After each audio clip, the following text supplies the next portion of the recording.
SER Podcast. Estás escuchando el Abierto de Hoy por Hoy. Cada día analizamos las noticias más relevantes de la actualidad, las claves políticas, económicas y sociales, con las voces de los protagonistas y los distintos puntos de vista de nuestros tertulianos.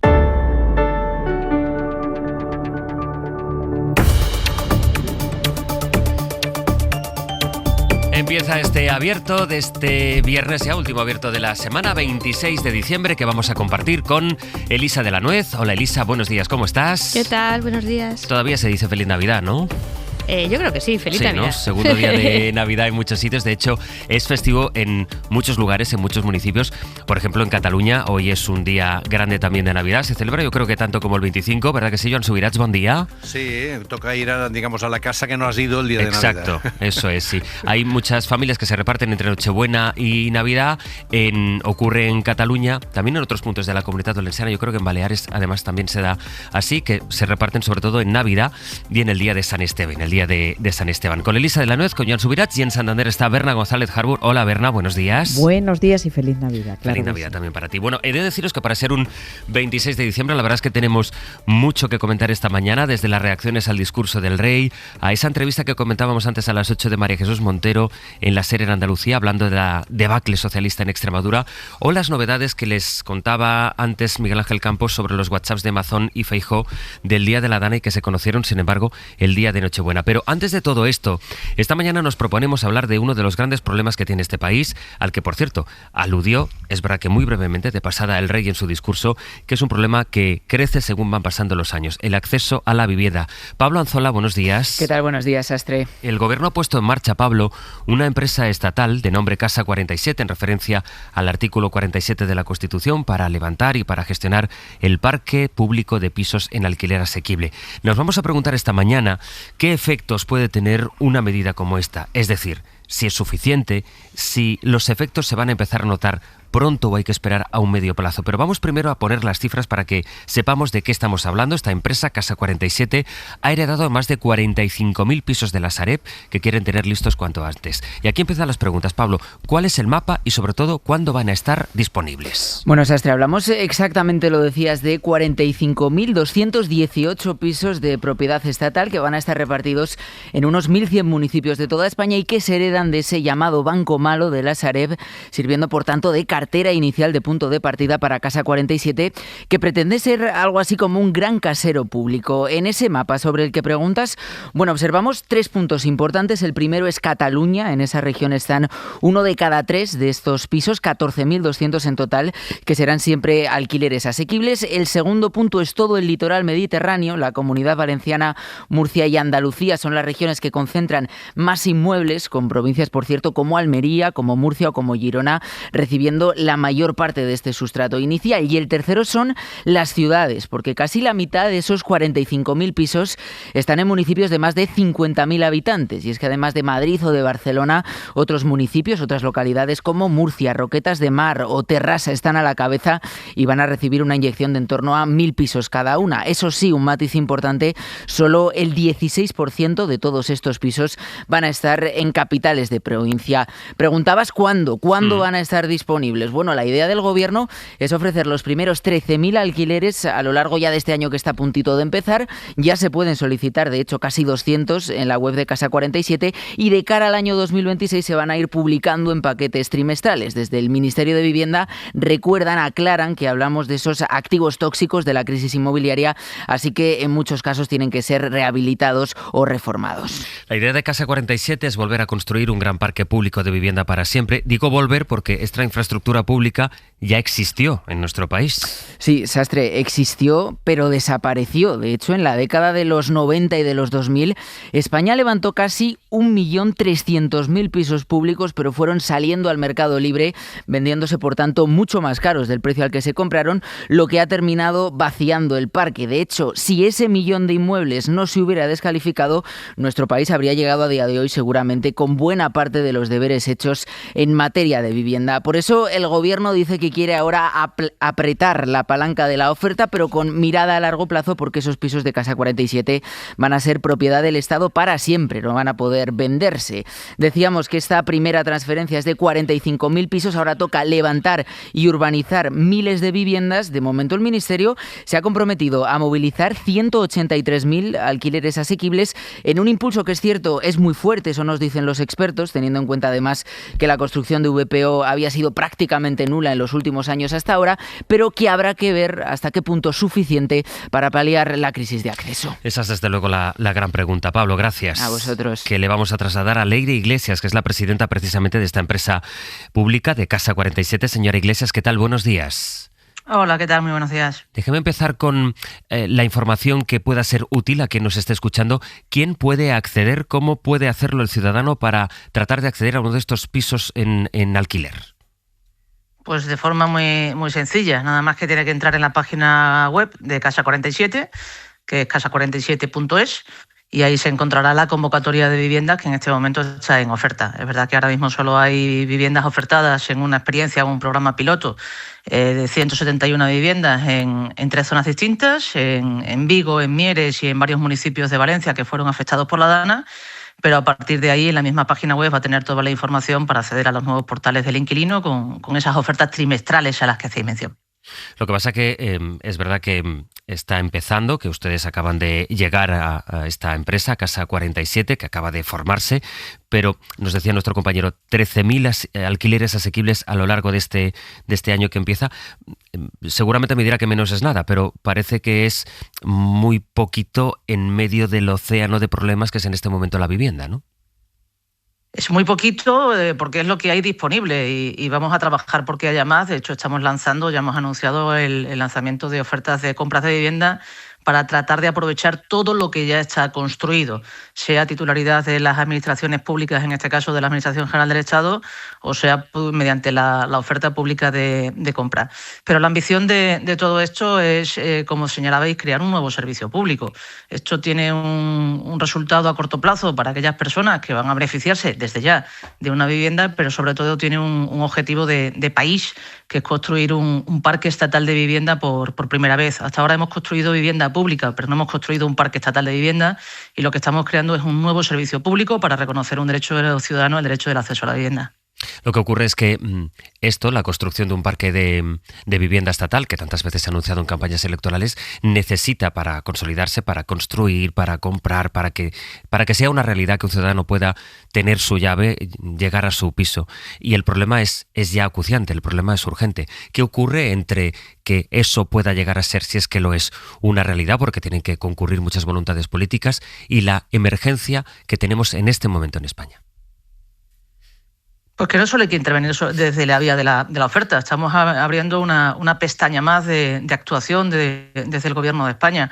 Pero la vivienda o el problema de la vivienda no se aborda solo desde la mejora de la oferta, se aborda también desde la regulación y desde las ayudas, y en eso estamos, en proteger que la vivienda sea para su uso como vivienda, su uso residencial, evitar su uso especulativo, evitar su uso para otras actividades de mercado, después de que todos hemos puesto esfuerzo para que sean espacios residenciales, y dar ayudas a través de, por ejemplo, el impulso del Plan Estatal de Vivienda con 7.000 millones de euros. Esto no va solo de mejorar la oferta. Desde Casa 47 mejoraremos la oferta, pero desde el Ministerio de Vivienda y Agenda Urbana también se está trabajando tanto en la regulación como con las ayudas, ojalá que con el esfuerzo y con la suma de todos a ese ambicioso objetivo, que es conseguir que la vivienda sea asequible. En cuanto a lo que le corresponde a usted como presidente de Casa 47, nos decía nuestro compañero Pablo Anzola que solo el 16% de las viviendas que se ofrecen están en capital de provincia. ¿Eso van a tratar de corregirlo? ¿Eso va a haber más casas que se puedan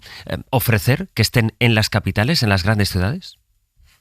Bueno, donde más oferta tenemos es justamente donde más afectó la burbuja inmobiliaria, y justo donde más afectó la burbuja inmobiliaria es donde se produce más tensión residencial, lo que nos hace pensar de nuevo en que ofertar sin regular pues no sirve absolutamente para nada. En ese sentido, pues nosotros hemos decidido que vamos a iniciar la inversión en la construcción de vivienda por aquellas zonas en las que tienen más tensión residencial, aquellos municipios que son de mayor tamaño y aquellos en los que los ciudadanos tienen que hacer más esfuerzo financiero para acceder a la vivienda. Y en esos estamos construyendo nuevos parques, nuevas bolsas de suelo y tratando de acelerar todo el ritmo de construcción y provisión de vivienda. Cuando hablamos de alquileres asequibles, ¿de qué precios estamos hablando? Pues de lo que dice la Ley de Vivienda. Y la Ley de Vivienda dice que los ciudadanos no deberían destinar más del 30% de sus ingresos al pago de la vivienda. Por lo que cuando ofertamos las viviendas tenemos en cuenta sobre todo las rentas de un municipio, la renta mediana de un municipio, y a partir de la renta mediana de un municipio establecemos el precio por metro cuadrado de la vivienda para considerarla asequible, y estamos hablando pues de ofertar viviendas a mayorías sociales, a rentas que van entre 2 veces y 7 veces y medio el IPREN, traducido, entre 16.800 y 63.000 euros, que es donde se ubica el 60% de las rentas del país, luego la mayoría de la clase media trabajadora del país. El Gobierno se ha comprometido a levantar unos 183.000 alquileres asequibles, si no tengo mal el dato. ¿Cómo van? Porque no tenemos mucha información más allá de este compromiso. Es decir, ¿cuántos pisos se están haciendo o están proyectados en este momento de esta promesa de 183.000 alquileres asequibles? Pues con financiación pública, con financiación del Ministerio de Vivienda y Agenda Urbana, ya están movilizadas más de 100.000 de esas 180 y pico mil viviendas. Pero tenemos datos muy positivos en este momento del sector de la construcción, que también está colaborando en esto. Por primera vez estamos empezando a compasar el ritmo de construcción de vivienda con la demanda de nuevos hogares, digo, por primera vez en los últimos 10 años, en la última década. Y a diferencia de lo que pasaba hace una década, ese ritmo de producción de nueva vivienda sí que está teniendo en cuenta las rentas asequibles. El 30% de lo que se está construyendo es vivienda protegida. Luego, a diferencia de lo que pasaba hace 10, 15 años, que la mayor parte de la vivienda que se construía era vivienda libre, vivienda inflada por los precios de la burbuja, ahora el ritmo de la construcción se está pareciendo también a la vivienda asequible. Disculpe, señora Iglesias, pero no he entendido. Cuando me dice que hay 100.000 viviendas movilizadas, ¿qué significa que una vivienda, el término movilización ahí qué significa? Pues que están en construcción o que están ya entregadas. El hecho de que haya estas casas asequibles a través de Casa 47, ¿cómo va a repercutir en los precios? No solo en los precios que ustedes ofrecen, que ya me hablaba de la horquilla, sino ¿en qué medida cree que puede ayudar a descongestionar el mercado y, por tanto, a que bajen los precios? Bueno, pues estamos interviniendo mediante la oferta, y esto son las leyes de mercado.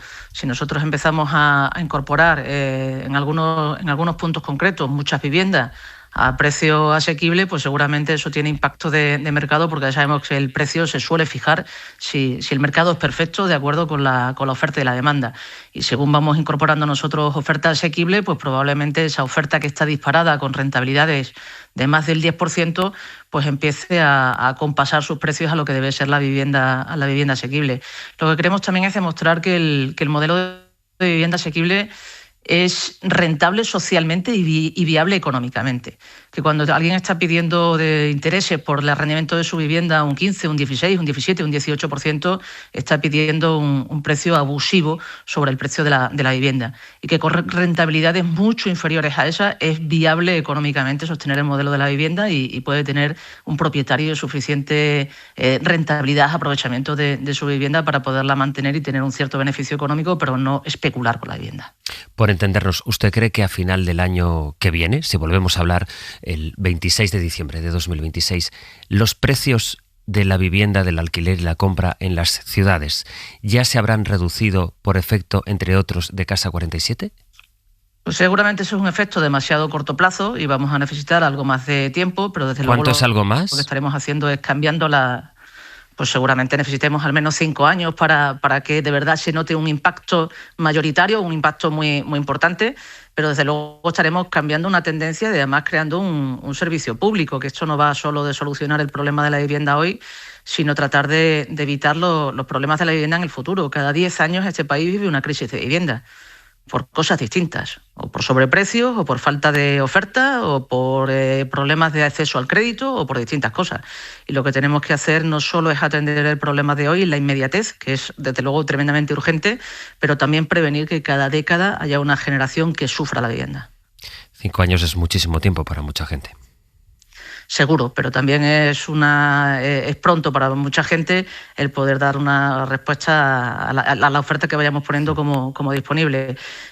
Yo no quiero hacer promesas porque estemos en fiestas y en Navidades de deseos a los Reyes Magos, porque esto no va de ilusión y esto no va de deseos mágicos, esto va de realidades y la realidad es que vamos a tratar de aprovechar todo el parque construido y acelerar la provisión de vivienda lo más posible, pero también que tenemos muchos problemas derivados a la vivienda y que si hubiera una solución mágica, pues cualquiera lo hubiera solucionado ya. Leire Iglesias, presidenta de Casa 47, le agradezco mucho su tiempo en esta mañana del 26 de diciembre. Un saludo y buenos días. Buenos días.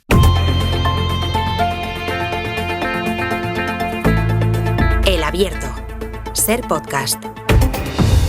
Conversación esta mañana con Elisa de la Nuez, con Berna González Harbour y con Joan Subirats. Joan, contigo voy a empezar. En la medida en que has estado dentro del gobierno, sabes cómo va lo de la gestión de las políticas públicas y en este caso de la vivienda. Es verdad esta frase final, esta idea que nos dejaba la presidenta de la empresa pública Casa 47. Tenemos un problema de una dimensión tan elevada que pues sería inútil que ahora vinieran con promesas de que esto se puede arreglar de un día para el otro, ¿no? La cuestión es de si esta es una medida que va en el camino y si esos 5 años que ya daba de plazo para que empiecen a notarse los efectos es tiempo suficiente como para contener una crisis que además de efectos sociales tiene también efectos en los resultados políticos. Bueno, lo que se constata, lo que acabas de narrar, que es un poco el resumen de la conversación con la presidenta de Casa 47, es que estamos llegando muy tarde, ¿no? Porque este es el punto. O sea, el nivel de crisis de acceso a la vivienda en este país es de unas dimensiones brutales y además las expectativas demográficas también apuntan a que esto va a ir creciendo. Y claro, tenemos apenas un 3% de vivienda pública en España, el promedio en Europa está en el 10%, por lo tanto, digamos, esto no se improvisa. En eso tiene toda la razón Leire Iglesias, o sea, no es un problema de que en 2 días esto se va a solucionar. Por lo tanto, digamos, yo creo que se está empezando a ir por el buen camino, pero es que estamos hablando de Casa 47 que se ha creado este mes de diciembre, ¿no? Y el artículo 47 lleva bastantes más años, digamos, existiendo, el artículo 47 de la Constitución. Entonces, no es ninguna novedad la crisis de la vivienda en España. Es decir, todos nos acordamos de lo que fue los efectos del boom de la construcción y de la crisis financiera del 2008, la proliferación de desahucios por todo el país. Es decir, llegamos tarde. Creo que se está en el buen camino en el sentido de pensar en un esfuerzo inversor que creo que debería ser mayor en vivienda pública en España, que no tenga después los efectos que ha tenido, porque recordemos que, y lo has mencionado antes, ¿no? Es decir, que se construyó vivienda pública, pero luego, digamos, esa vivienda pública pasó al mercado porque se vendió. Yo recuerdo las cooperativas de vivienda que hicieron los sindicatos utilizando suelo público y cuando las cooperativas conseguir que la casa estuviera lista, entonces se hacía una división por propiedad horizontal y no se quedaba en forma de vivienda de cooperativa. Es decir, si uno ve lo que pasó en Copenhague, ¿no? En Copenhague había más de un 50% de vivienda pública, llegó un gobierno de derechas, privatizó la parte que tenía de construcción, digamos, de vivienda pública del municipio, pero no pudo privatizar el 30% que tenían las cooperativas de vivienda, porque eso es un capital público no institucional, pero que es público y que sigue. Es decir, en resumen, yo creo que se está empezando a hacer las cosas mejor de lo que se ha hecho, porque no se había hecho casi nada hasta ahora. Llegamos tarde, la dimensión del problema es muy importante y seguramente convendría un esfuerzo inversor mayor. Berna.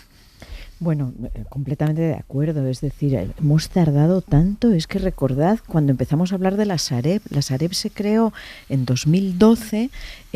Os recuerdo cómo lo creó el gobierno del Partido Popular prometiendo que no iba a costar nada a los españoles, sino que al contrario iba a producir dinero porque asumía todos aquellos activos tóxicos de las cajas de ahorro, etcétera, que ya fueron por otra parte rescatadas, y cuando se liquide en el 2027 nos va a costar 16.500 millones de euros, ¿no? ¿Y cuántas veces hemos oído, los oyentes, nosotros, todos tenemos en la cabeza cuántas veces nos resuena el anuncio de que los pisos de la Sareb se van a pasar a engrosar las viviendas para que necesita la gente. Lo hemos oído muchísimas veces, es el anuncio más anunciado de la historia de los últimos años y hoy volvemos a escucharlo, ¿no? Entonces, bueno, buenas intenciones, fenomenal, expectativas geniales, fenomenal, ojalá funcione, de verdad, le deseo todos los éxitos a la Casa 47, a Leire Iglesias, por el bien de todos. Pero permítanme el escepticismo, ¿no? Hemos oído 400 veces este tipo de anuncios, la movilización de las casas de Sareb. Nos encontramos cada día paradojas sangrantes en el mercado. Por ejemplo, en 2025 ha habido un récord de inversión en activos inmobiliarios. O sea, llega inversión récord destinada a lo inmobiliario. Este año, 2025, un 44% más que en 2024. Pero eso no se traduce en vivienda. Es una inversión destinada a oficinas, a viviendas de alquiler, etcétera, etcétera. Entonces, bueno, son tantos anuncios que, insisto, le deseo todos los éxitos. Ojalá funcione por el bien de todos, pero hoy me pesa el escepticismo de tantos años de escuchar anuncios que no han dado resultado. Son, Elisa, las dos claves: el tiempo que tarda esto en tener efecto y si esta es la medida o una de las medidas que puede paliar una crisis de la dimensión que tenemos ahora mismo sobre la mesa. Sí, yo no puedo estar más de acuerdo con Joan y con Berna. Primero, vamos tardísimo. Segundo, hemos oído tantas veces este tipo de anuncios, esta historia de los pisos de la Sareb, que además ella misma reconoce dónde están, en qué sitios, en qué condiciones. Yo soy no escéptica, es lo siguiente, ¿no? Porque además ella misma lo reconoce, ¿no? Que quizá es la parte de la honestidad. Primero, esto no se improvisa, esto va de medio plazo, y luego el número del que está hablando, que es un número absolutamente mínimo en relación con las necesidades. Y en ese sentido aprovecho para recomendar un libro de Jorge Galindo, que es un sociólogo que hace mucha divulgación sobre temas de viviendas en redes. Yo creo que es muy claro. Su libro se llama 3 millones de viviendas. Él mismo dice, bueno, es un número aproximativo del déficit que puede haber, ¿no? También las buenas noticias es empezar a reconocer que hay un déficit de oferta, porque aquí parecía que todo era cuestión de regular. Ella habla de la regulación, pero oiga, es que aquí tenemos un problema de una magnitud tal que esto no se arregla, digamos, con 4 cositas. También llama muchísimo la atención una cosa que no sé si sabéis, Casa 47 es la SEPES, es la empresa pública del suelo, es decir, cambio que de nombre. Exacto, sí. Cambio de nombre y cambio también de cargo de la directora, que era la misma y ahora pasa a ser la presidenta. Es decir, yo es que soy muy, muy escéptica. Y una cosa que también quería resaltar, el tema de que se pone a una política al frente de una entidad pública, como siempre, lo hacen tanto el Partido Popular como el PSOE, pero claro, esto tiene un componente técnico importantísimo. Y yo cuando hablo con muchos arquitectos ya de cierta edad como yo, que hablan de la construcción del parque público de vivienda, te hablan de que había un know-how de construcción del parque público de vivienda que se ha perdido porque ya no se hace. Y como bien habéis dicho, hace muchos años que no se hace. Es decir, que esto no va de cojo las casas, las arreglo un poquito, movilizo el suelo. Es que esto tiene un componente también de conocimiento que claro, que es que se ha perdido, como te dicen los propios especialistas. Es decir, yo sinceramente también le deseo lo mejor, me lo creo muy poquito, y lo que sí me parece que empieza a ser importante es que el debate público se mueva ya con una cierta calidad, que no sea esto de los malvados tenedores, los no sé qué, y que hablemos de verdad de las necesidades, porque esto se está llevando por delante a una generación. Yo es que soy muy, en ese sentido, lo vivo mucho porque es la de mis hijos, ¿no? Y estoy viendo las dificultades y los problemas que no tuvimos nosotros cuando nos tocó acceder a una vivienda, ¿no? Y me parece muy, muy grave porque además están enfadados enfadadísimos, y eso también lo has dicho tú, José Luis, esto tiene consecuencias políticas también, ¿no? Porque la sensación de esto no lo arregla nadie, todo el mundo pasa, no se ponen de acuerdo, porque encima la vivienda necesitas poner de acuerdo a un montón a todas las administraciones realmente, ¿no?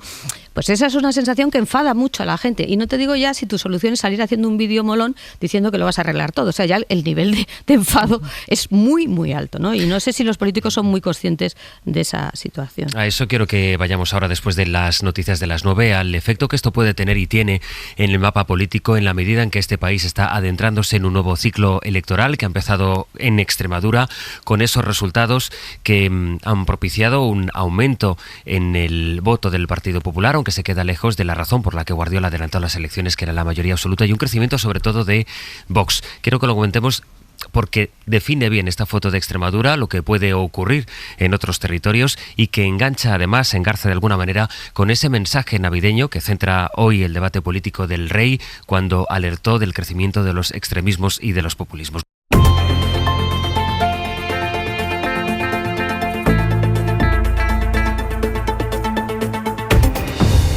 Mañana de viernes 26 de diciembre con Joan Subirats, con Berra González Harbour y con Elisa de Lonez. Hablábamos de vivienda en la conversación que teníamos con la presidenta de Casa 47 y decía Elisa, y el impacto que esto tiene en la política. En efecto, tiene impacto también en la política, que está viviendo un nuevo ciclo electoral que empezamos en Extremadura. Nuestros compañeros de la cadena SER en Andalucía emitieron ayer la entrevista con la vicepresidenta primera del gobierno, María Jesús Montero, que como saben será la candidata del Partido Socialista a las elecciones para la Junta de Andalucía, que está previsto que sean en junio. Y le preguntaba a nuestro compañero Diego Suárez a Montero cuáles son las razones que da la dirección del PSOE al descalabro que ha vivido en una comunidad que fue feudo, donde ganó 10 de las últimas 11 convocatorias electorales el Partido Socialista, que sin embargo pasó el pasado domingo de 28 diputados que tenía a 18. La razón que arguye sobre todo la dirección socialista es el candidato, porque Miguel Ángel Gallardo, como saben, está imputado en la causa por la que se investiga también al hermano del presidente del gobierno.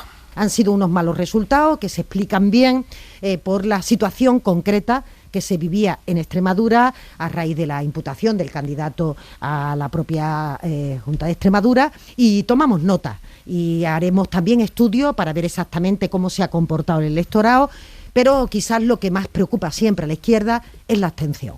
De hecho, llegó a decir Montero en esta entrevista que uno de los retos que tiene el PSOE es despertar al electorado más perezoso. Perezoso fue el calificativo, la palabra que utilizó Montero en esta entrevista. Por tanto, primer elemento, esta explicación que da el PSOE, lo que ha ocurrido en Extremadura, se explica por la situación no tanto de Extremadura, sino del candidato, que tenía, por cierto, el aval, el concurso y el apoyo de Ferraz, al que fue a apoyar Pedro Sánchez, que es Miguel Ángel Gallardo, que, como saben, dimitió de su puesto de responsable de los socialistas extremeños después de la dimensión de la debacle. Esto por una parte. Por otra parte, en el escenario político está el discurso navideño del Rey, en su mensaje de Nochebuena, en el que habló de una inquietante crisis de confianza, llamó a los ciudadanos, no solo a los partidos, sino a cada uno de los españoles, a trabajar por la convivencia y arremetió contra los extremismos y los populismos. Quizá eso explique el silencio de Vox, pero eso de momento tiene el apoyo de quien ha pactado con Vox, del Partido Popular y también del Partido Socialista. David Junquera, hola de nuevo. Hola, muy buenas. Nos decías a las 8 que es esa singular sintonía, seguramente efecto de la Navidad, por lo menos de los dos principales partidos, tanto del Partido Popular como del Partido Socialista. Sí, les ha gustado, como no podía ser de otra forma, pero luego cada uno hace la lectura a su manera. El PP suscribe el llamado a la convivencia y, claro, según ellos, lo peor para la convivencia es el muro de Sánchez. Este es Miguel Tellado. Desde el Partido Popular asumimos este mensaje como propio, asumimos esa misión como nuestra, nos sentimos plenamente identificados. Queremos una España de todos y para todos. No queremos un país de muros, ni que el futuro lo decidan extremismos ni populismos. El PSOE, por su parte, cree que lo de preservar la convivencia es cosa de todos, y en ese todos cuela una pulla dirigida a quienes dirigen gobiernos y administraciones. ¿Y quién dirige más gobiernos y administraciones en España? Pues el PP, Cristina Narbona. Ninguno de estos desafíos puede abordarse con éxito si no existe una implicación real, una implicación activa y coherente de todas las administraciones, de todos los niveles de la administración pública y, por lo tanto, de todos los partidos que gobiernan esas administraciones. Y todos no han tenido algo que decir, lo contaba Sastre al introducir el debate. Es muy llamativo el silencio de la ultraderecha, justo el año en el que Felipe VI alerta contra los extremismos. Vox da la callada por respuesta, nada que comentar. Ha sido significativo también cómo ha respondido a este mutismo un exdirigente de la formación de Abascal. Espinosa de los Monteros ha subido a sus redes la foto de una vieja pulsera de Vox en la que reza por España y con el Rey. Eran otros tiempos. Y el resto de partidos, David, críticos. el espíritu navideño que se le agota a los socios del gobierno y al resto de partidos del arco parlamentario al hablar de las palabras del rey. Sumar criticó la remembranza edulcorada de la transición y Podemos fue a tope. Esta es Lucía Muñoz replicando lo que Belarra o Montero habían colgado antes en sus redes. El rey sigue jugando para los fascistas y este año estructura un discurso cuya idea central es un relato tramposo sobre la convivencia, la concordia al más puro estilo Campofrío y al más puro estilo de su padre. Más frío, más estilo PNV es el análisis de la portavoz Getzale, Maribel Vaquero. Es que no hay ningún reconocimiento a la nación vasca ni a la nación catalana, ¿no? Y sobre todo, si hubiéramos deseado que se hubiera dicho algo en esos ataques que ha tenido el euskera este año. Independentistas y nacionalistas no ven nada que ensalzar en las palabras de Felipe VI y se burlan de su llamada a la convivencia. El más duro este año ha sido Oriol Junqueras d'Esquerra. Com sabeu, el cap d'estat espanyol és un dels pocs caps d'estat d'Europa que fa apologia de la violència i que aplaudeix i anima a apallissar els demòcrates que van a votar. El jefe del Estado español hace apología de la violencia, decía Junqueras. Junts, por su parte, hace un llamado para aprovechar el momento de debilidad del Estado español para conseguir lo máximo para Cataluña. Y llamativa, como ocurre todas las Navidades, la reacción de Rufián comparando en sus redes a Felipe VI con cosas de poca utilidad, como una caja fuerte de cartón o una puerta cristalada con mirilla. David, muchas gracias. Gracias a vosotros. Veníamos, Berna, de comentar la vivienda y el efecto que eso puede tener. Es verdad que en el discurso del rey, el efecto político que eso puede tener, el discurso del rey hablaba de subrayar los objetivos comunes, que es una idea que ya se repite en sus últimos discursos. En el del año pasado hablaba de tiene que haber consensos en torno a lo esencial. En un país en el que cada vez se pregunta más dónde está lo esencial, porque parece que sean ya imposibles todos los consensos. Y esta reacción del PSOE y del PP celebrando el mismo discurso llamativo, cuanto menos en el caso del PP, que dice efectivamente estamos de acuerdo que no tiene que haber populismos ni extremismos, mientras pues avanzamos en Extremadura hacia un acuerdo entre el PP y Vox que ayer guardó un elocuente silencio. Sí, es muy curioso cómo cada partido intenta apropiarse del discurso del rey como si le hubiera dado la razón a él, ¿no? O sea, ha platellado como si le hubieran dado la razón a él y hace alusiones indirectas a Pedro Sánchez y viceversa, ¿no? También el PSOE se apropia y lo que extiende, y creo que con razón, es a todos los niveles de la administración, ¿no? Que algunos impiden esa convivencia. Vamos a ver, yo creo que el mensaje del rey ha sido correcto. Habla de aquello que nos preocupa a la mayoría, ¿no? A la mayoría, una inmensa mayoría de los españoles, que es la crisis de confianza en las instituciones, la quiebra de ese espíritu de convivencia, el miedo a los extremismos y los populismos. Estamos en un momento en que el odio se ha convertido en política de Estado en Estados Unidos y que eso refleja, tiene una onda expansiva que empuja a extremismos y a odiadores, digamos, profesionales en todas las latitudes y también en España, ¿no? Ese y no otro yo creo que es el factor que empuja a Vox. Entonces, bueno, el discurso me parece correcto. Yo tengo esa debilidad, intento ver al rey Felipe como una persona, además de como una institución. Tengo esa debilidad porque el rey Juan Carlos nos dio tantas decepciones que por eso enfoco al rey Felipe y veo el esfuerzo que hace por ser un hombre correcto y por ser un hombre profesional. Quién sabe, igual me equivoco y dentro de 20 años o 10 o 5 alguien nos desvela impudicias como las de su padre. No creo. Yo creo que este hombre no tiene margen de error y que se le nota el esfuerzo por ser profesional, y así creo que ha sido el discurso. Las reacciones, bueno, pues ya digo, PP y PSOE intentando apropiarse de lo suyo, y los nacionalistas, bueno, especialmente los catalanes, que fueron, o sea, es muy obvio que lo van a criticar, diga lo que diga, porque el rey representa aquello que quisieron destruir y por lo que incluso fueron a la cárcel algunos, como Oriol Junqueras. Entonces, bueno, creo que forma parte del guión navideño, pero que no a mí no me conmueven, desde luego, estos líderes independentistas que quisieron derribar algo en lo que sí creo que es mi país, ¿no? Y por tanto, bueno, yo lo veo correcto el discurso. Una de las cosas que hablábamos ayer en el abierto que hicimos el día de Navidad, Elisa, era el impacto que puede tener este discurso ahora que los dos grandes partidos lo alaban, y que sin embargo eso puede contrastar con que nos quedemos realmente en la práctica como estamos ahora mismo. Sí, bueno, tiene toda la pinta, ¿no? Totalmente de acuerdo con Berna. En primer lugar, a mí también me parece un discurso correcto y sobre todo creo que es un discurso que la inmensa mayoría de los ciudadanos contacta perfectamente por esas preocupaciones que también decía Berna, lo cual llama un poco la atención porque, claro, cuando los partidos políticos, que yo también entiendo que los independentistas o los nacionalistas lo van a criticar, como bien dice Berna, es que diga lo que diga, lo van a criticar, pero claro, cuando partidos como Podemos dicen estas cosas, lo que revela es que fuera de contacto estás con la inmensa mayoría de la gente que sí tiene esas preocupaciones que expresa el discurso del rey, y creo que eso también es importante porque esa desconfianza o esa digamos, alejamiento de la política tiene mucho que ver con discursos que hacen algunos partidos y que la gente dice, joder, pues ¿dónde estoy yo? ¿No? Que yo oigo esto, a mí me parece que lo que dice el rey es absolutamente normal y absolutamente necesario. Digo porque a veces, claro, esto es muy gracioso en Twitter y tal, pero la gente dice, ¿y esto qué tiene que ver con mis preocupaciones? ¿No?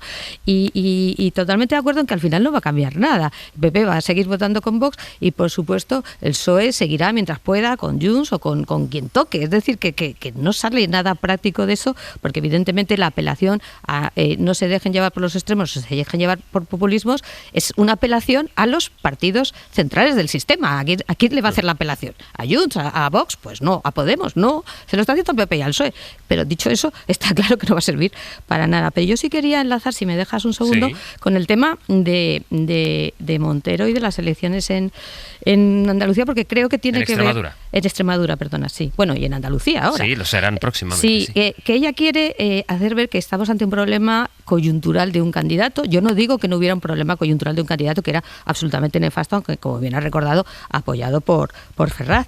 No solo porque está imputado, es que nos acordamos del famoso aforamiento exprés, que eso llama la atención, porque al final esto es una tomadura de pelo y la gente así lo percibe. Pero ese es un problema coyuntural y a lo mejor efectivamente no se repite con la candidata Montero. Pero luego a mí lo que más me interesa son los temas estructurales de fondo. Y por eso lo quería ligar con el tema que decíamos antes de la vivienda y la sensación que puede tener sobre todo la gente joven de que no se hacen políticas públicas efectivas que al final a ellos les mejoren la vida, que están enfadados y que pueden tener o tienen, no solo la gente joven, pero también otros sectores de la clase media o de la clase, digamos, trabajadora, que también es interesante, ¿no? Cómo Vox va recogiendo votos de personas de perfil trabajador porque tienen la sensación de que el sistema no les funciona a ellos, de la que la democracia no les funciona. Entonces, yo creo que esos problemas estructurales hay que tomárselos muy, muy en serio. Y me parece fenomenal que el rey llame la atención sobre eso, porque si las políticas, digamos, de los partidos convencionales, entre comillas, o de los partidos más institucionales no están funcionando para un sector muy grande de la población, es que tienes un problema en la democracia. Y creo que eso sí que merece la pena llamar la atención, porque no es un problema meramente coyuntural, es un problema estructural y que además no solo pasa en España, ¿no? Subirats. No, yo estoy de acuerdo con que el diagnóstico que, digamos, que esquematizó o resumió el rey es un diagnóstico correcto, en el sentido de que pone de relieve algo que ahora también estaba diciendo Elisa, que es esa general, porque no solamente en España, sensación de pérdida de legitimidad de la democracia por su falta de capacidad de resolución de problemas y por la persistencia, ¿no?, de esos problemas que la democracia no solamente es votar cada 4 años, sino también es conseguir que la dignidad de las personas, la libertad y la igualdad sean efectivas, ¿no? En ese sentido, yo creo que el listado que hizo el rey de los retos, ¿no?, el aumento del coste de la vida, el acceso a la vivienda, la velocidad del cambio tecnológico, la incertidumbre laboral, el cambio climático, porque es importante recordar esto en relación, por ejemplo, con Vox, esos temas los apuntó directamente y estoy citando directamente el discurso del rey. Lo que no, seguramente no es un problema suyo, porque sería cómo se aborda esto, porque estamos hablando de un monarca constitucional y no tiene por qué entrar, digamos, en una dinámica más ejecutiva. Sí que manteniéndose en el nivel en el que estaba de reivindicar los 40 años de la adhesión a la Unión Europea, los 50 años de transición y democracia, podía haber recordado perfectamente el artículo 9.2 de la Constitución, que es el artículo, para mí, uno de los artículos clave de la Constitución, porque, digamos, conecta directamente con el espíritu del 45 de las democracias de después de la Segunda Guerra Mundial, ¿no?, que es ese artículo que dice que los poderes públicos removerán los obstáculos que impidan que la libertad y la igualdad sean efectivas. Yo creo que esto es muy importante, porque es poner el énfasis en la necesidad de que haya políticas públicas, como antes decíamos con la vivienda, que sean efectivas y que digamos, le demuestren a la gente que no es un problema solamente de convivencia, que al final es de lo que habló el rey, sino es un problema de políticas públicas efectivas que resuelvan los problemas de la gente. Y esa llamada más a la acción sería contrastante entonces con partidos, primero algunos partidos que niegan directamente que esos problemas existen, como es por ejemplo Vox. O con otros partidos, recuerdo unas declaraciones de Feijóo que decía que la libertad y la democracia, o la libertad y el bienestar empezaban a ser incompatibles, ¿no? Que es algo que también se dice, ¿no? Es decir, que hay un problema de si queremos realmente progresar como país, los temas, digamos, más vinculados al pago de impuestos, a la redistribución, pues son complicados. Y sin esas políticas de redistribución es muy difícil cumplir, digamos, dar respuesta a los retos que el rey marcaba, ¿no? Y seguimos con Joan Subirats, con Elisa de la Nuez y con Berna González Harbour, a la que antes de cambiar de tema voy a dar la palabra porque la pedía antes de la publicidad. Berna. Sí, no, sobre el discurso del rey siempre recuerdo, y lo habré dicho más de una vez, la película El discurso del rey, protagonizada por Colin Firth, esa película tan maravillosa. Yo creo que todos la amamos. Y el rey, que ya todo el mundo sabe, yo creo que tenía esa dificultad de que era tartamudo y tenía que hablar, además en tiempos de guerra, en la BBC, o sea, pronunciar un discurso ante los ciudadanos. Recordaba cómo su padre o su abuelo, ya no recuerdo quién, decía, fíjate, solo tenía que ir a caballo con una buena estampa, ¿no? Y que en eso consistía ser rey, y que la gente le viera y le aclamara porque sabía cabalgar con buena estampa, ¿no? Dice, y ahora yo tengo que hablar, ¿no?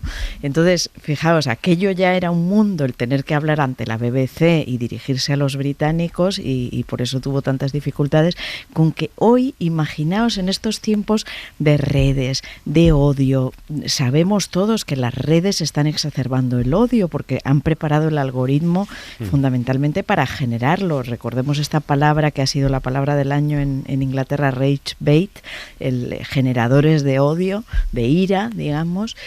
Bueno, son tiempos eso de ira, de odio. Entonces, aunque aquí nos esforcemos, y bien hacemos, en hablar de la vivienda, de las políticas, de esto, de lo otro, estamos en un tiempo en que una franja de la población está entretenida en eso y no va a salir de ahí porque las redes están fomentando eso.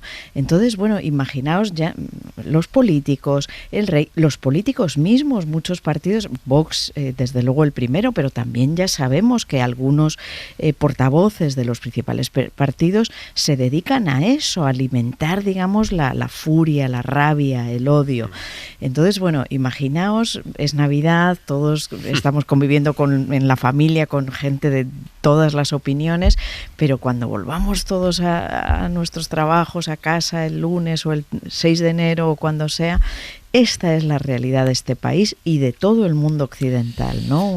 Una realidad en la que ya no es que pases de montar a caballo a hablar ante la BBC, sino en lidiar en este océano de rabia, de ira tan difícil, ¿no? Hay otro momento de otra serie que es estupenda, que es The Crown, en que la reina Isabel dice a alguien de su entorno, lo más difícil de reinar es no decir nada, no expresar nada, no poder comunicar nada. Esto que ponerse allí tal cuantísimas veces que querría opinar de algo, y lo más difícil en el trabajo de una reina o de un rey es no decir nada. Por eso son noticia los discursos del jefe del Estado en este caso. Y es noticia también, se lo estamos contando desde las 8, algunos de los detalles. Saben que fue el día de Nochebuena, el 24 de diciembre, aprovechando el poquito eco informativo que hay en esas horas en que el país está sobre todo cruzándose mensajes de felicitación, preparando las comidas, las cenas de Nochebuena y de Navidad, cuando el Partido Popular remitió a la jueza de Catarroja aquello que la jueza de Catarroja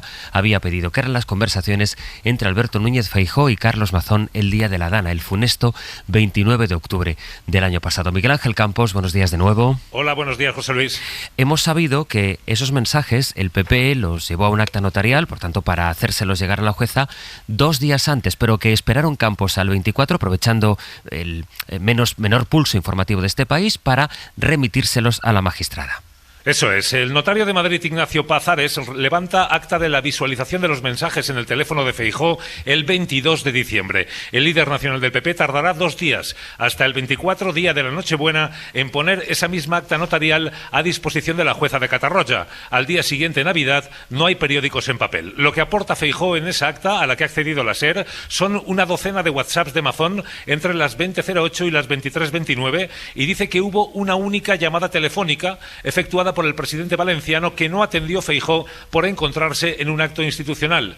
Una docena de WhatsApps durante 3 horas y una llamada no atendida sobre la Dana cuando el líder nacional del PP había asegurado que Mazón le había mantenido puntualmente informado sobre la catástrofe. Feijóo no pone a disposición de la jueza sus propios mensajes de WhatsApp, solo los del presidente valenciano. Dice que la voluntad de comunicación entre ambos partió del propio Feijóo, que envió un primer mensaje a Mazón a las 19:59 del 29 de octubre. Más de una hora llevaba al Hortasud bajo el fango.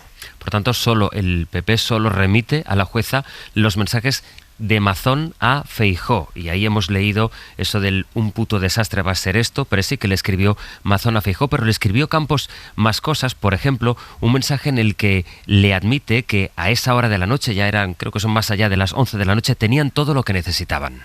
Sí, Mazón cuenta a Feijóo a las 23:24 que a través de la delegación del gobierno tenían lo que necesitaban en la comunidad que ahora mismo es la UME, literal. También añade que había podido hablar con el presidente del gobierno, Pedro Sánchez, con la ministra María Jesús Montero y los ministerios de Defensa e Interior para que mantuvieran en prealerta a posibles efectivos adicionales para su despliegue al día siguiente. De los mensajes de Mazón esa noche se entiende que está recibiendo ayuda del gobierno central cuando responde más o menos sí, para añadir a continuación: pero han montado un gabinete de crisis que no vale para nada. Desprecia Mazón. Los WhatsApps revelan que Mazón era consciente de la gravedad al menos a las 20:09, casi 20 minutos antes de que llegara al CECOPI, cuando transmite a Feijóo que la situación se está jodiendo cada minuto y que esa única llamada entre ambos, la llamada perdida de Mazón a Feijóo entre las 9:15 y las 21:44 de la noche, se produjo porque el presidente valenciano pretendía la ayuda del líder nacional del PP para obtener el teléfono del presidente de Telefónica. Era clave hablar con la compañía a fin de restaurar las comunicaciones cuanto antes, que se habían caído de forma masiva en el área afectada. Finalmente, Mazón consiguió el móvil del presidente de Telefónica por otra vía. A las 23:25, Mazón le dice a Feijóo que no lo han hecho público aún, pero ya están apareciendo muertos en Utiel y van a aparecer bastantes más. Un puto desastre va a ser esto, Presi. Van a ser decenas seguro, concluye el presidente valenciano. Precisamente sobre los muertos, José Luis, Mazón dijo en el Congreso que no supieron de la existencia de muertos hasta la madrugada del 30 de octubre. Pero los WhatsApps revelan que a las 23:25 ya sabía de varios muertos por la Dana y que iban a ser decenas. De hecho, la consellera responsable, Salomé Pradas, informó de al menos un fallecimiento en Utiel al jefe de gabinete de Mazón 7 horas antes, mientras estaba en el Ventorro. Y una cosa más, los WhatsApps entre Mazón y Feijóo revelan también que en ningún momento discuten sobre la conveniencia de elevar el nivel de alerta a emergencia nacional para que el gobierno central asumiera el control de la crisis. El entorno de Feijóo deslizó días después que había aconsejado a Mazón que diera ese paso para traspasar la responsabilidad de la acción de la emergencia a Sánchez. Al menos esa noche José Luis no lo hizo. Eso fue muy comentado. Estas dos cosas que ahora está apuntando Campos fueron muy comentadas. Uno, el hecho de que Feijóo pidiera, luego lo llegó a pedir él en público, pidiera que se elevara el nivel de emergencia y, por tanto, la Generalitat Valenciana quedaba relegada de la gestión de la emergencia, que es un paso que la Generalitat no pidió y que el gobierno no llegó a dar. Sin embargo, no consta que hubiera ese mensaje, por lo que ahora nos está contando Campos. Bien, es verdad que el PP solo ha publicado una parte de las conversaciones, las de Mazón con Feijóo. No sabemos qué dijo Feijóo a Mazón. Y la otra parte es esto que también comenta Miguel Ángel.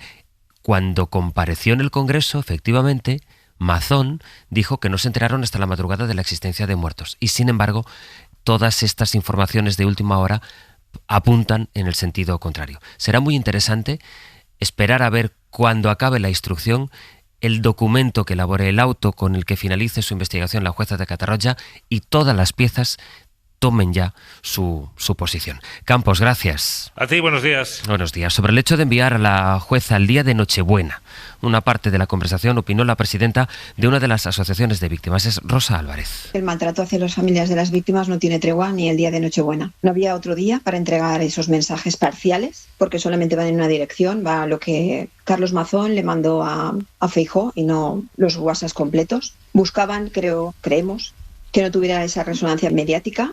Por tanto, les es indiferente el daño que nos pueden causar a las familias en una fecha ya tan dolorosa de por sí para todas nosotras. Empiezo, Elisa, contigo a partir precisamente de este testimonio de quien dice, de todos los días que tiene el año, precisamente el 24 de diciembre. Bueno, yo creo que lo habéis explicado muy bien, ¿no? Esto es un tema de puro cálculo del partido sobre cuál es el día mejor para que esto, que no beneficia obviamente al PP, se sepa lo menos posible, ¿no? Y por supuesto la consideración por las víctimas es lo de menos, pero en fin, esto lleva siendo así desde el día 1, con lo cual tampoco me sorprende. Lo que yo que sí quería poner un poco de manifiesto es lo que ya sabemos, ¿no? Las continuas mentiras de Mazón, que ya se han ido poniendo de relieve a lo largo de toda la instrucción, y también el hecho que me parece interesante de cómo se intenta ganar de nuevo el famoso relato, ¿no?, entre comillas, político, diciendo que bueno, que en realidad pues que no se sabía o que era responsabilidad del gobierno. Claro, todo esto es lo que se va un poco desmontando después de pasado más de un año, ¿no? Pero quizá lo más triste es un poco esa sensación de que todo es cálculo político y que no hay de verdad una no solo ya que fue una gestión catastrófica y tremenda, sino que ni siquiera hay una voluntad de, bueno, lo hemos dicho varias veces aquí, a mí es que me indigna mucho, y eso que no soy de Valencia, de pedir perdón por todo lo mal que se hizo, ¿no? Yo creo que eso es un poco lo que al final...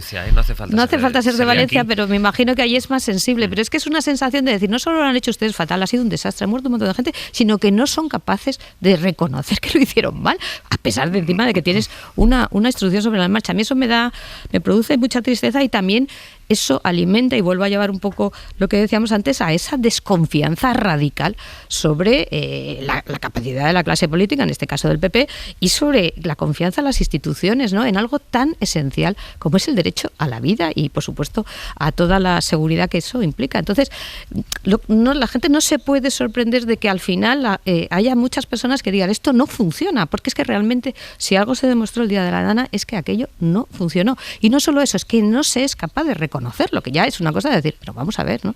Y eso, la verdad es que a mí me produce bastante tristeza y bastante inquietud, porque en el fondo es como, insisto, esto alimenta mucho los populismos y los extremismos, no nos engañemos, ¿no? Berna.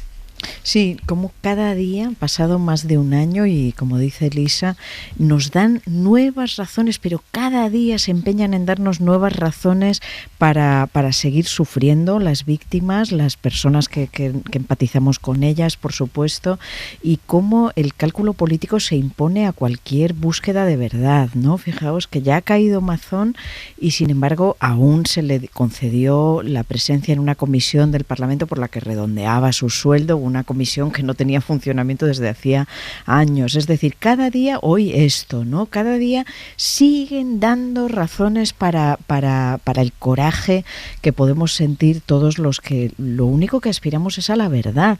O sea, la han negado desde el primer minuto, la han dosificado cuando no han tenido más remedio, han ido versionando las distintas versiones, valga la redundancia, de aquella comida, de cuando lo supo, de cuando no. Fijaos cómo Feijóo fue el que pidió que aquello debía saltar al nivel de emergencia 1 para que lo asumiera el gobierno. Bueno, pues ahí vemos cómo en esos WhatsApps que ha relatado Miguel Ángel Campos, Mazón da por suficiente los recursos de los que dispone y da por ofrecidos nuevos recursos del gobierno por parte de Interior, Defensa, etcétera. Entonces, el nivel de la infamia se mantiene más de un año después. ¿Y qué podemos esperar? Pues más de lo mismo por parte de ellos. Yo creo que nunca han reconocido verdaderamente la verdad, nunca han tenido muestras de querer conceder la verdad a la población, y eso es lo peor que puede hacer un cargo público. Fracasó en su día y fracasa el poder público cada día por parte de la Generalitat Valenciana, en este caso por parte del Partido Popular, a la hora de reconocer la verdad y reconocer la ineptitud general que se produjo aquel día tan terrible. Sigue faltando lo fundamental fundamental es saber qué hizo el presidente, el responsable de la primera autoridad de las valencianas y los valencianos mientras morían los ciudadanos que morían en la Horta Sud, en la comarca de la Horta Sud, después de un baile de versiones que ha sido, en fin, descorazonador, especialmente para las víctimas, como expresaba Rosa Álvarez. Subirats. No, yo creo que lo has dicho muy bien ahora. O sea, en el fondo, cada día que pasa, lo que detectamos son primero los errores, digamos, cometidos por parte del Partido Popular a la hora de asumir la situación y lo mal que lo gestionaron, y por lo tanto, digamos, que Mazón, que estemos hablando ahora de Mazón aún como diputado de las Corts Valencianas, es increíble, ¿no?, con lo que vamos sabiendo. Por lo tanto, uno lo que debería esperar es que en la primera semana después de la Dana hubiera habido ya una asunción de responsabilidades. Todo lo que ha pasado después es un intento de rebajar, digamos, el nivel de culpabilidad de Mazón sobre las horas en las que no sabemos qué pasó. Es decir, en el fondo, hoy lo que sabemos de los mensajes entre Feijóo y Mazón, lo que ponen de relieve son las mentiras, una vez más, de Mazón. Este es el tema clave. Es decir, nos ha ido mintiendo sistemáticamente desde aquel momento. Y por lo tanto, digamos, lo que resulta espeluznante desde el punto de vista de la credibilidad del sistema y de las convicciones democráticas de todos es que el señor Mazón, repito, siga siendo diputado de las Corts y además se le premie con la presidencia de una comisión de reforma del reglamento que no se reúne desde hace años, ¿no? Esto resulta, digamos, absolutamente increíble, ¿no? Y lo que va a pasar, con lo que decías tú mismo, cuando se sepa, digamos, el sumario de la jueza, pues las piezas van a colocarse, ¿no? Y ya imaginamos, digamos, cuál es el resultado final, que no puede ser más que este, ¿no? Demostrar, digamos, la persistente y sistemática mentira por parte de Mazón para eludir responsabilidades sobre qué pasó en aquellas horas. Faltan 20 minutos para que den las 10 de la mañana, las 9 en Canarias, de un 26 de diciembre que tiene muy agitado el escenario internacional y además en varios frentes, lo decíamos al empezar, no solo por los movimientos que parece haber y parecen acelerarse en torno a Ucrania y las negociaciones entre Ucrania y Rusia, sino por varias cuestiones que tienen un mismo protagonista, que es Donald Trump, que ha ido poniendo sus tweets, sus mensajes en su red social en torno a los últimos acontecimientos, en torno a Epstein, que es el caso que más le cerca, en torno también a Venezuela o en torno a la noticia con la que van abriendo ahora mismo los grandes medios internacionales, que es el bombardeo sobre posiciones del Estado Islámico en Nigeria. Pablo Morán, hola de nuevo, Pablo. ¿Qué tal, Sastre? Hola. Vamos a empezar el recorrido de la actualidad del mundo, si te parece, en torno a él, en torno a Donald Trump y lo que tiene que ver con los ataques a Nigeria y también con esta última liberación de presos políticos, 99 de Maduro en Venezuela. Bueno, tú lo decías, ¿no? Trump ha querido agitar estas Navidades en varios frentes. El principal o el más destacado hasta ahora es ese ataque coordinado con el gobierno de Nigeria y se hace, según Trump, para frenar un supuesto genocidio a la comunidad cristiana del país por parte de grupos armados como el Estado Islámico, que en realidad, Sastre, llevan actuando allí desde hace más de 2 décadas y provocando víctimas tanto cristianas como musulmanas, pero el caso es que Trump se ha escudado en en las supuestas muertes de nigerianos de confesión cristiana para llevar a cabo este ataque. Con él, Trump, que se presentó como pacificador mundial, ha ejecutado ataques en 8 territorios diferentes solamente en su primer año en la Casa Blanca. Sastre: Irán, Irak, Somalia, Siria, Yemen, ahora Nigeria, además de sus ataques en el Mar del Caribe y en el Pacífico para forzar la marcha de Nicolás Maduro en Venezuela. De allí llega, como decías, también otra novedad, la excarcelación de un centenar de presos políticos detenidos durante las protestas que siguieron las elecciones presidenciales, un gesto del chavismo que coincide con ese momento de máxima presión de Estados Unidos sobre el régimen. Toda esta acción exterior de Trump coincide con también agitación interna, principalmente por el caso Epstein, por los documentos censurados publicados por su administración y lo que queda por salir, porque en Nochebuena el FBI y la Fiscalía de Nueva York aportaron 1 millón de nuevos documentos que ahora deberá publicar el Departamento de Justicia. Para colmo, Trump no ha perdido oportunidad de atacar a la oposición incluso en Navidad. Felices fiestas les desea, incluso a la escoria de la izquierda radical, escribió en Nochebuena en redes. Las particulares felicitaciones de Navidad de Trump, una de las últimas, lo comentábamos también a las 8, era también a los terroristas muertos en Nigeria. Esto por lo que tiene que ver en torno a los últimos frentes que va abriendo Donald Trump, uno que quiere cerrar, que de hecho ha dicho varias veces que era inminente que se llegara a la paz, es Ucrania, pero ese escenario se le resiste a pesar de su acercamiento a Vladimir Putin. Estamos asistiendo, Pablo, a muchas informaciones estos últimos días sobre esa posibilidad de que se acerque un acuerdo, como está propiciando, incluso lanzando varios ultimátums la Casa Blanca.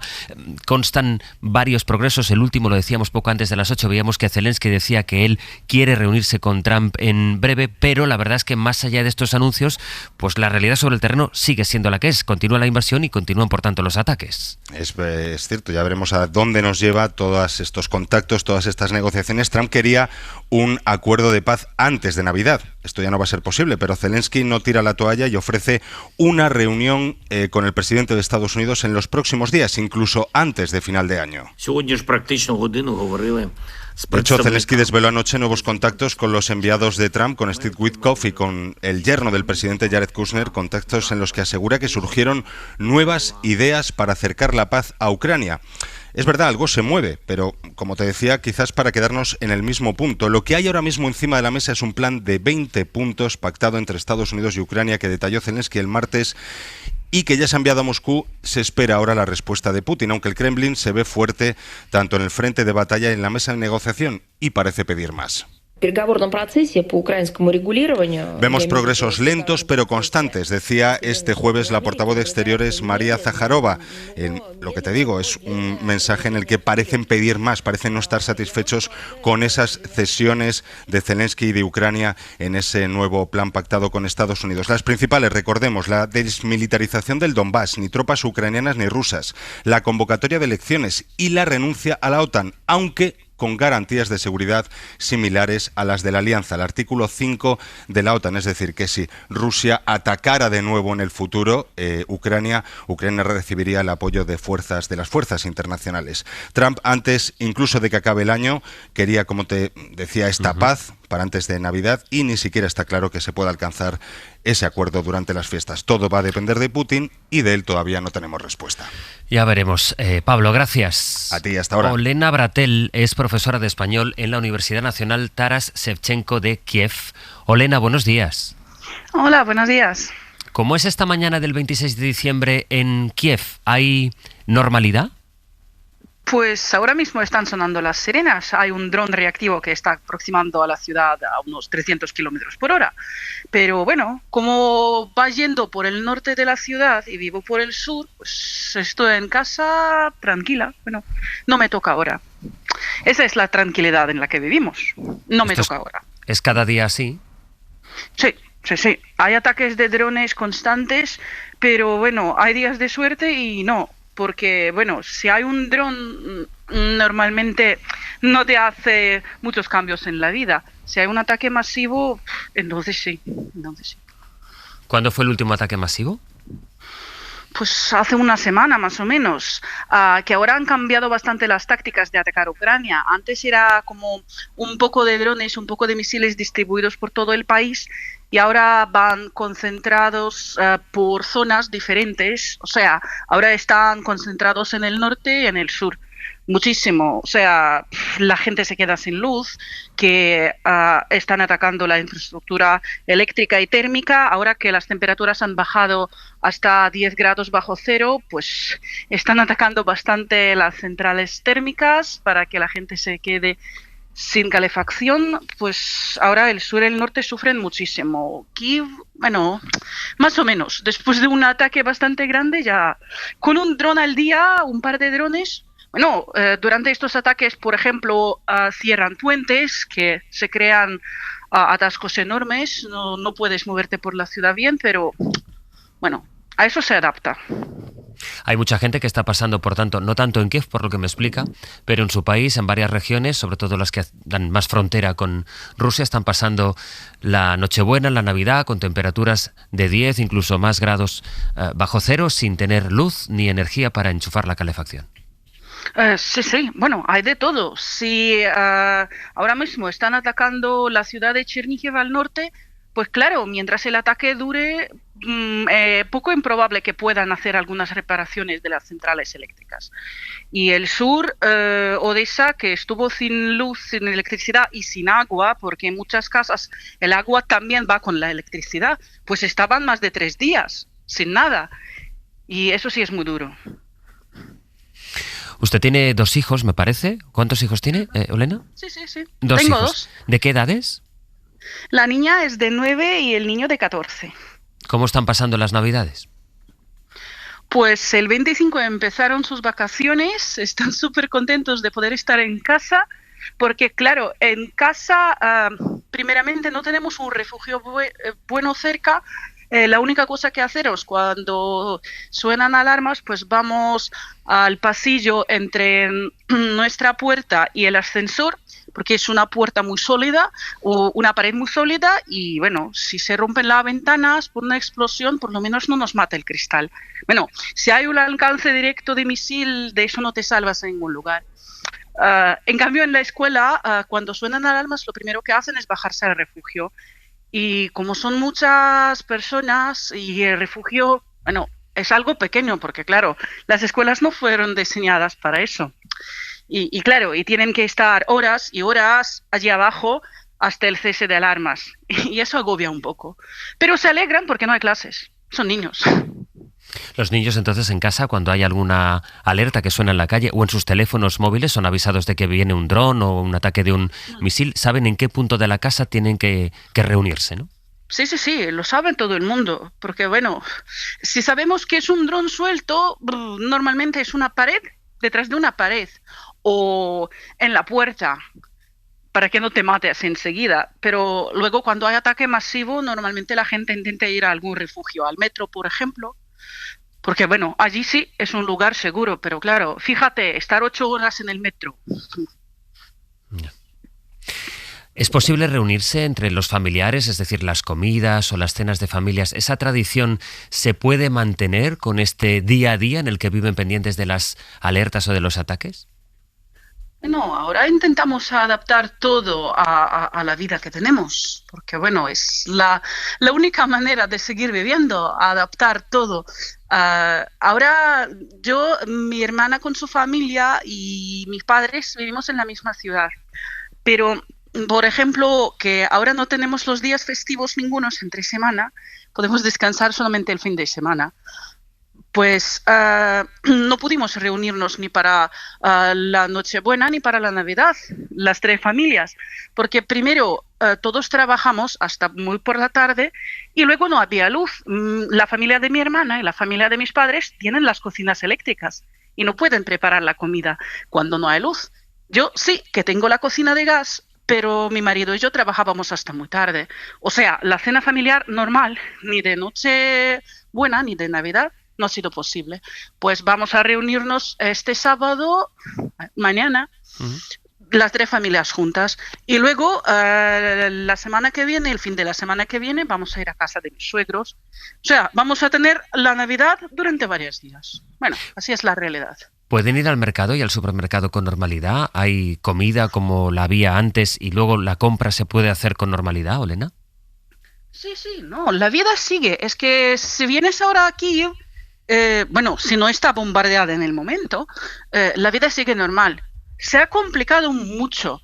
Por ejemplo, un negocio, una cafetería, tiene un generador, tiene que pagar gasóleo para que funcione.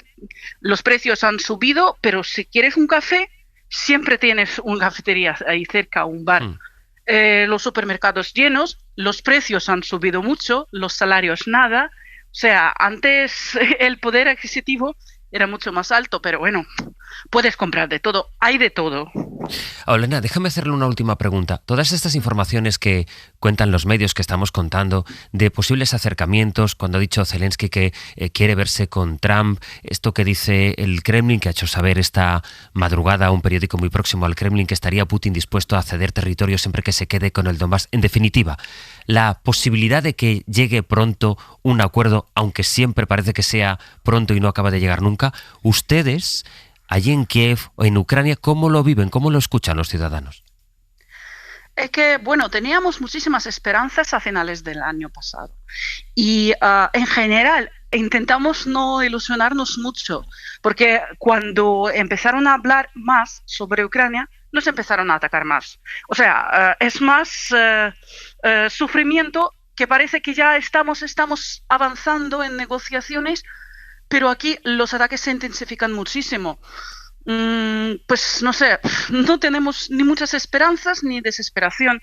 Intentamos seguir la vida normalmente, de una manera constante, porque ya vemos que es para mucho, que no va a terminar pronto, como pensábamos al empezar la guerra, y para aguantar, pues tenemos que intentar aguardar fuerzas y seguir nuestro ritmo de vida, nuestra normalidad normal. A ver, la que se pueda. La que se puede, desde luego. Olena Bratel, profesora de español en la Universidad Nacional Taras Shevchenko de Kiev, muchas gracias por su tiempo y desde España, feliz Navidad.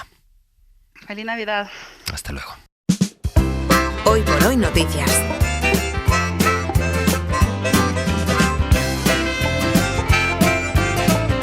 Ser Podcast.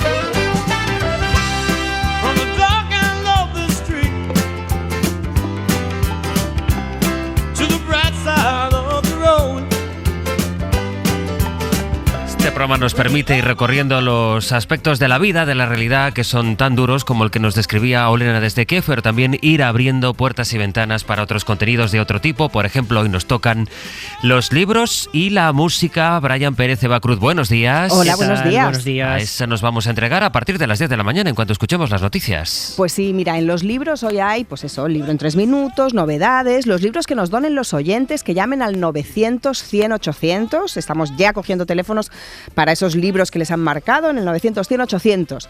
Nosotros incorporamos a la Biblioteca de Martínez Asensio la última novela de Ana Merino, que estará aquí, que es tu invitada. Ella es poeta, dramaturga, profesora de literatura aquí y también en Estados Unidos, y viene de publicar El camino que no elegimos, que empieza cuando a una profesora de literatura en un prestigioso college de Nueva Inglaterra la abandona de la noche a la mañana su marido tras décadas de matrimonio. A veces la vida te lleva por caminos que no eliges, pero tienes que transitarlos igual. Ojalá te inviten al lado luminoso del camino, como Van Morrison. En el 900-100-800 hoy abrimos también la biblioteca de Antonio Martínez Asensio. Esperamos ya sus llamadas con los libros que quieran donar. ¿Y después? Y en la música estamos en plena Navidad Sastre, así que nuestro Fernando Neira pues va a llegar a partir de las 11 con sus historias musicales bendecidos, con villancicos poco convencionales, fuera de lo común, fuera de los tópicos. Hoy vamos a dejar, si te parece bien, descansar al burrito sabanero y a Moraya Carey un poquito. Este año he de decir que lo hemos dejado descansar bastante. Se habla mucho, pero ha salido a pasear un día o dos como mucho. Para lo que a ti te gusta, yo creo que has hecho más pretemporada con esos villancicos que luego durante la temporada. Te diré que a mí lo que me gusta es llevarle la contraria a la jefa, no me gusta tanto el burrito sabanero como lo llevarle la contraria. Y como está de vacaciones y nos va a prestar atención, pues no merece la pena llevarle la contraria. No hace falta, eso es. Bueno, y después hemos invitado a Guille Galván, guitarrista de Vetusta Morla y coautor de su repertorio, para descubrir en él otra faceta, que es la de compositor de bandas sonoras. Para rematar un poquito la sección, vamos a terminar preguntándonos cuál es el disco del año 2025, con la visión de Neira y la de algunos miembros del equipo. Va acercándose el momento de hacer rankings o listas de qué ha sido lo mejor y también lo peor de este 2025. Hoy vamos a empezar con la música. Todo esto a partir de las 10 y hasta las 12:20, cuando acabará este Hoy por Hoy. De momento saludamos a Elisa de la Nuez, a Berna González Harbour y a John Subirach. Os deseamos, si no volvemos a hablar, que tengáis una feliz entrada de año, compañeros. Igualmente. Hasta pronto. Hasta la próxima. Adiós. Para no perderte ningún episodio, síguenos en la aplicación o la web de la SER, Podium Podcast o tu plataforma de audio favorita.